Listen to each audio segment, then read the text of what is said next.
नमस्कार मेरे दोस्तों, मैं स्वामी प्रेम राजेश, एक ओशो सन्यासी, ओशो लवर, ओशो रीडर्स। ओशो मेरे सब कुछ है, मेरे जीवन का आधार है। ओशो से बेहद प्रेम है मुझे।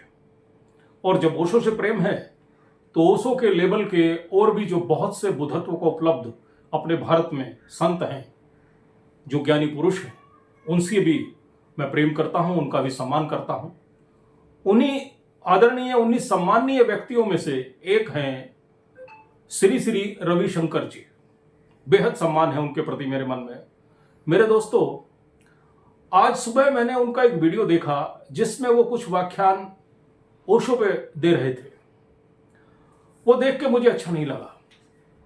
उन्होंने जो भी ओशो के बारे में कहा, मैं उनकी उन बातों से सहमत नहीं हो सका। और ओशो का शिष्य होने के नाते, उनका एक सन्यासी होने के नाते मुझे ये लगा कि हो सकता है जो भी श्री श्री रविशंकर जी कह रहे हैं, उनमें उन्हें कुछ बातों की सच्चाई के बारे में वो उनसे अवगत नहीं हो, उनके बारे में वो नहीं जानते हो, तो कुछ बातों को थोड़ा सा क्लियर कर देना चाहिए। इसीलिए मैं आप सबके सामने उपस्थित हूं। मेरे दोस्तों, श्री श्री रविशंकर जी ने अपने वीडियो में महर्षि महेश योगी और ओशो की कई मायनों में तुलना करने की कोशिश की। बल्कि तुलना की, कोशिश नहीं की, तुलना की। उन्होंने कहा कि महर्षि महेश योगी जी के पास जो भी व्यक्ति आता था तो वो बेहद प्रेम और बेहद सम्मान से उसके साथ पेश आते थे। यहां तक कि उसका हौसला बढ़ाने के लिए महर्षि महेश योगी कभी कभी उसे गवर्नर तक कह देते थे। और जबकि इसके उलट ओशो के पास जो व्यक्ति जाता था वो उसे डांटते थे, उसको एक तरह से बेहद उसकी कमियों को गिनवाना शुरू कर देते थे। और तुम वासना से भरे हुए हो, तुम ये हो, वो हो, इस तरह से बातें करके उनका मनोबल तोड़ देते थे। यह फर्क उन्होंने बताया ओशो में और महर्षि महेश योगी में। मैं इस बात पे ये कहना चाहूंगा कि किसी भी बुद्ध पुरुष को अपने शिष्य की या अपने पास आने वाले व्यक्ति की झूठी तारीफ करने की जरूरत क्या है? क्या उसे ये डर है कि जो मुझसे आज मिलने आ रहा है, क्या पता वो कल आएगा या नहीं? उसे ये भय है या उससे कुछ लालच है कि कहीं उसके मुंह पे उसकी सच्चाई को अगर व्यक्त कर दिया गया तो ये व्यक्ति मुझसे छूट जाएगा? देखिए, ओशो की जहां तक बात है, ओशो सच को सच कहते थे, बजाय इसमें कि कुछ लाग लपेट करें या मिला जुला के उसे किसी के सामने रखें। वो जो जैसी बात है उसे वैसा ही कहने में, इसी कारण से ओशो जाने जाते हैं, अपनी विचारधारा के कारण। यही विचारधारा थी उनकी, जो जैसा है उसे वैसा का वैसा सामने व्यक्त करना, और यही वो करते थे। मैं ऐसा कहना चाहूंगा कि कोई भी गुरु अगर अपने शिष्य की कमी को छुपाता है, किसी भी गुरु द्वारा अगर अपने शिष्य की किसी कमी को छुपाया जाता है, उसकी झूठी तारीफ की जाती है, तो मैं इसे मार्ग से भटकाना कहूंगा, मार्ग दिखाना नहीं। महर्षि योगी ऐसा क्यों करते थे? महर्षि महेश योगी ऐसा क्यों करते थे कि वो अपने शिष्यों की झूठी तारीफ करते थे, उन्हें गवर्नर तक कह देते थे? और ओशो अपने सन्यासियों को, अपने पास आने वालों को ऐसा नहीं करते थे। देखिए, अगर आप किसी चपरासी को गवर्नर कह दें तो वो गवर्नर नहीं बन जाएगा, वो वही रहेगा जो वो है। और ओशो हमेशा अपने सन्यासियों को जो जैसा है उसे वैसा ही व्यक्त करते थे। दोनों में यह फर्क था। और दूसरा, हर गुरु का अपने अपने शिष्यों से पेश आने का एक अलग ढंग होता है। हर गुरु का अलग अलग स्वभाव होता है। मैं ये नहीं बोल रहा हूं कि महेश योगी जो करते थे वो गलत था, नहीं। उनका अपना ढंग था, अपना स्वभाव था, अपना नेचर था, अपने शिष्यों को आगे लाने का, उनके साथ पेश आने का। ओशो का अपना ढंग था, अपना नेचर था, अपना स्वभाव था, अपने लोगों से अपने ढंग से बातचीत करने का। दोनों अपनी अपनी जगह पूरी तरह से स्वतंत्र थे। तो किसी के भी बारे में यह कह देना कि वो सही और ये गलत, ये तुलनात्मक रवैया गलत है। मेरे ख्याल से ऐसा नहीं होना चाहिए। श्री श्री रविशंकर जी को भी इस तरह से दोनों के बीच कोई तुलना करके अपने विचारों का व्याख्यान नहीं देना चाहिए था। मैं क्षमा चाहता हूं श्री श्री रविशंकर जी से, अगर उन्हें मेरी कोई बात गलत लगे, क्षमा चाहता हूं। लेकिन फिर भी मुझे अपने विचार स्वतंत्र रूप से व्यक्त करने का हक है, और ओशो के बारे में मेरे जो विचार हैं मैं उन्हें पूरी तरह से सामने रखना चाहूंगा। श्री श्री रविशंकर जी ने दूसरी बात को कहते हुए उन्होंने कहा कि ओशो के आश्रम में पूरी तरह से ओशो ने अपने शिष्यों को फ्री सेक्स करने की पूरी छूट दी हुई थी। ये सरासर गलत है। पूरी दुनिया में, पूरे भारत में ये जो एक विचारधारा फैली हुई है ओशो आश्रम को लेकर, ये झूठ है, गलत है। ऐसा कुछ भी नहीं था। मैंने बहुत से लोगों से सुना है, बहुत से लोग तो आश्रम में इसलिए चले जाते थे कि वहां उन्हें फ्री सेक्स करने को मिले। ये गलत है। मैं फिर से कहना चाहता हूं, ऐसा बिल्कुल भी नहीं था। हां, तो एक्चुअल सच क्या था? सच ये था कि ओशो का मेन फोकस जो था वो प्रेम पे था, ना कि सेक्स पे। ओशो का कहना केवल इतना था, वहां रहने वाले अगर कोई पुरुष और स्त्री, सन्यासी सन्यासिन, अगर उनमें प्रेम हो जाता है और वो आपस में मिलजुल के साथ में रहना चाहते हैं, तो वो उस कार्य को प्रेम की तरह करें, चोरी की तरह नहीं। और दूसरा, देखिए, मैं हूं, आप हूं या कोई और, अगर हमें मंजिल तक पहुंचना है तो हमें रास्ते के हर मोड़ से होके गुजरना पड़ता है। हर सन्यासी की, हर साधक की मंजिल होती है समाधि, और समाधि का प्रथम चरण है सेक्स, संभोग। ओशो की एक किताब आपने पढ़ी होगी, संभोग से समाधि की ओर। मेरे दोस्तों, उसका मतलब यह नहीं है कि उस आश्रम में वहां पे संभोग सिखाया जाता है, नहीं।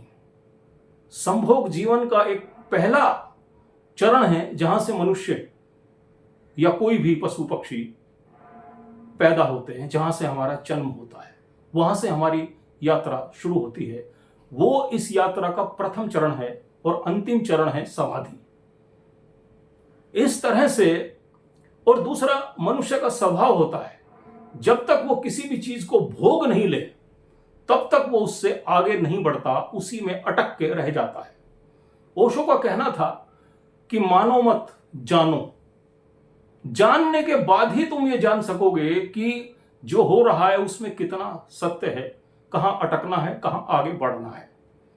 जहां तक सेक्स का सवाल है, उसमें भी ओशो ने केवल इसलिए अपने सन्यासियों को थोड़ी छूट दी कि अगर तुम उसे भोगना ही चाहते हो तो भोगो, जी भर के भोगो, और उसके बाद तुम पाओगे कि यहां पे जो आनंद की प्राप्त होती है वो केवल क्षण भर की होती है, जो क्षण भर में ही समाप्त हो जाती है।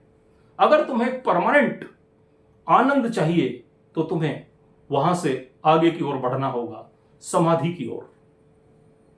यही उनकी विचारधारा थी, और इसी विचारधारा को उन्होंने अपने सन्यासियों में, अपने पास आने वाले लोगों में पूरी तरह से उनको छूट दी, ताकि वो उसे भोगें और आगे बढ़ें। इसी विचारधारा को समाज में बहुत से लोगों ने अपने अपने शब्दों में गलत तरीके से बयान किया, और एक भ्रम ओशो के प्रति समाज में पैदा हो गया। श्री श्री रविशंकर जी का यह भी कहना है कि अमेरिका में जब ओशो को गिरफ्तार किया गया तो उस समय उनके पास कोर्ट से छूटने के लिए, अपनी बेल कराने के लिए भी पैसा नहीं था, और उन्हें बेल कराने के लिए जो पैसा दिया गया वो महर्षि महेश योगी ने दिया। मेरे दोस्तों, ये बात 100% सरासर झूठ है, झूठ है, झूठ है। तो फिर किसने दिया वो पैसा? देखिए, दुनिया जानती है, रजनीशपुरम, अमेरिका में बसा रजनीशपुरम, जहां पे 10,000 ओशो सन्यासी रहते थे, 93 रोल्स रॉयल्स कारों का जखीरा ओशो के पास था, 6-6, 7-7 हेलीकॉप्टर ओशो के पास थे। इतनी धन संपदा देखकर ही एक्चुअली में अमेरिका की सरकार ने उनकी नजरों में वो खटकने लगे और जिन कारणों से भी उन्हें अरेस्ट किया गया, वो कारण क्या थे क्या नहीं, इस समय हम उस पर चर्चा नहीं करेंगे। 28 अक्टूबर 1985 को ओशो को स्कॉटलैंड में गिरफ्तार किया गया। उसके बाद लगातार उन्हें 12 दिनों तक अलग अलग जेलों में रखा गया। उन्हीं में से किसी जेल में उन्हें पॉइजन भी दिया गया। उस पर भी ओशो ने अपना वक्तव्य दिया है। खैर, उस बात को हम छोड़ भी दें तो 12 दिन के बाद 8 नवंबर 1985 को ओशो को पोर्टलैंड की कोर्ट में पेश किया गया। 8 नवंबर को $5 लाख का कैश बॉन्ड भरवाकर कोर्ट राजी हुआ ओशो को बेल देने पर। और मेरे दोस्तों, उसी वक्त जब ओशो को बेल देने का ऑर्डर जारी किया गया, वहां मौजूद ओशो सन्यासियों ने वो $5 लाख कैश डॉलर का बॉन्ड भरा और ओशो को बेल दे दी गई। सवाल है कि वो अमाउंट, बेल का वो अमाउंट किसने भरा? क्या वहां पर महर्षि महेश योगी मौजूद थे या उनका कोई व्यक्ति मौजूद था? नहीं, उस समय न वहां महर्षि महेश योगी मौजूद थे, न श्री श्री रविशंकर मौजूद थे, न ही उनका कोई व्यक्ति मौजूद था। वहां मौजूद थे सिर्फ और सिर्फ ओशो सन्यासी। मां हास्या, जो उन दिनों ओशो की सेक्रेटरी थी, उनके पति जो कि हॉलीवुड फिल्म इंडस्ट्री में एक फिल्म प्रोड्यूसर रह चुके थे, उन्होंने वो $5 लाख का अमाउंट ओशो की बेल के रूप में भरा और ओशो रिहा हुए। एक बात और है मेरे दोस्तों, हो सकता है कि वो पूरा का पूरा अमाउंट उन मां हास्या या उनके पति ने ना भरा हो, कुछ अन्य सन्यासी मित्रों ने भी उस अमाउंट को भरने में सहयोग किया हो। बात कुछ भी रही हो, लेकिन वो अमाउंट भरा गया ओशो फ्रेंड्स इंटरनेशनल ऑर्गेनाइजेशन की तरफ से, और उसे भरने वाले थे केवल ओशो सन्यासी, ना कि महर्षि महेश योगी, श्री श्री रविशंकर या उनका कोई और अन्य व्यक्ति। अब मैं ये पूछना चाहता श्री श्री रविशंकर जी से, वो भी बुद्धत्व को उपलब्ध एक संत हैं, और मैं विनम्र भाव से उनसे जानना चाहता हूं, अगर आज का समय होता और जरूरत पड़ जाती तो हम हो सकता है पेटीएम से, गूगल से, इंटरनेट से, हवाला से, किसी भी तरह से 1 सेकंड में पैसा यहां से अमेरिका भेज सकते थे, लेकिन उस समय ऐसी कोई भी सुविधा नहीं थी। तो फिर वो किस आधार पे ये बोलते हैं कि वो पैसा उन्होंने, महर्षि महेश योगी जी ने वहां पहुंचवाया? किस तरह से? मात्र आधे घंटे या 1 घंटे में, केवल आधे से 1 घंटे की इस पूरी की पूरी कानूनी प्रक्रिया में तो ओशो उनके सन्यासियों द्वारा ये अमाउंट भर के कोर्ट से बाहर आ चुके थे। इस तरह का भ्रम उन्हें नहीं फैलाना चाहिए। अब सवाल ये पैदा होता है कि श्री श्री रविशंकर जी आखिर अपने शिष्यों को इस तरह से बैठा के महर्षि महेश योगी और ओशो के बारे में बता क्यों रहे हैं? वो एक तरफ ओशो को अपने शिष्यों की नजर में मजाक का पात्र बना रहे हैं, उनके शिष्य और वो स्वयं ओशो की बातों पर, ओशो की चर्चा पे हंस रहे हैं, मजाक उड़ा रहे हैं, और दूसरी तरफ वो महर्षि महेश योगी को महिमा मंडित कर रहे हैं। एक तरफ वो ओशो का मजाक उड़ा रहे हैं और दूसरी तरफ महर्षि महेश योगी को महिमा मंडित कर रहे हैं। सवाल है कि क्यों कर रहे हैं महिमा मंडित? जवाब है, क्योंकि महर्षि महेश योगी श्री श्री रविशंकर जी के गुरु रहे हैं। मेरे ख्याल से श्री श्री रविशंकर जी को उन्हें यह बात भी बतानी चाहिए कि मैं एक समय में महर्षि महेश योगी जी का शिष्य रहा हूं।